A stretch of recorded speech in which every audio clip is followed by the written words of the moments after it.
Hi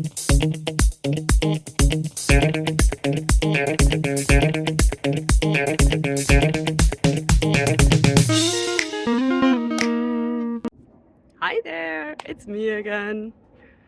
So you all probably recognize the plant that's behind me, right? So the question today is, what will happen if I touch it? Although that one is too easy, right? So let's look at another question that might be a little bit more interesting.